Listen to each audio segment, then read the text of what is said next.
Hey NSA, this is Connor. Welcome to Connor's 3's Week 5.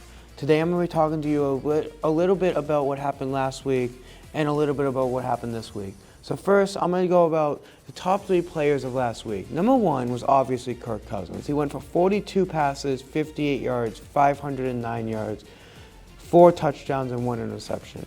He killed it. Lamar Jackson looked like a man who was determined to win in overtime. He was determined to beat the Bengals and get that rivalry win. And he threw for 26 passes, 42 for 348 yards, 4 touchdowns, and 0 interceptions. Brandon Ayuk killed it. And I'm not too happy about that because Brandon Ayuk was the reason I lost fantasy this week.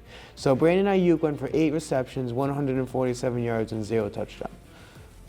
Now, next is the top 3 upsets. The number 1 top 3 upsets was the Cardinals beat the 49ers 24-23.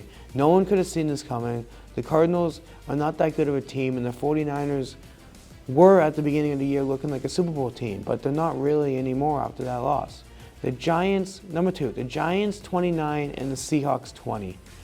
No one could have seen the Giants winning this game. Really, the only thing the Giants have is Malik Neighbors and a washed-up Daniel Jones. So I was surprised with that win. And then the Texans beat the Bills. I mean, that's an upset, but at the same time, C.J. Stroud is so good that any win the Texans have is not really an upset. You could see it coming. And now I'm going to be talking about the top 3 injuries. Nico Collins got a hamstring injury, and he's day-to-day, should be back for the start of next week. Devon Achane, concussion, could be back after their bye this week. They have a bye this week, and they could be back. Aaron Rodgers, low ankle sprain, should be good to go for next week. But do they really want to start him after what he showed last week? The next thing I want to be talking to you about is something coming up in the upcoming week. The top 3 matchups. The 49ers versus Seahawks. Although the 49ers had a tough week last week and they lost to the Cardinals, I see them having a bounce back week and getting back on track. The Lions-Cowboys. The Cowboys, I believe, are a good team.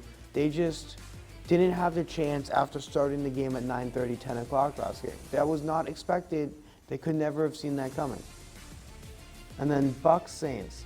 That is a toss-up, but I would have to go with the Bucs because Baker Mayfield has been so good this year. And then top 3 fantasy sleepers. Again, I did Sam Darnold again because Sam Darnold's just killing it. He's looking like so good. He 5-0. The Vikings haven't been 5-0 since 2016. I mean, it's crazy. And then Kirk Cousins, he has to be a fantasy sleeper after last week. He had 500 yards. I mean, if he's still on the free agency, you got to pick him up. He's one of the best pickups you could have in a long time. And then, again, another Falcons player, Darnell Mooney. He killed it. He came out of nowhere last week. If you can pick him up, please do. And then, last thing is LSU the true wide receiver you?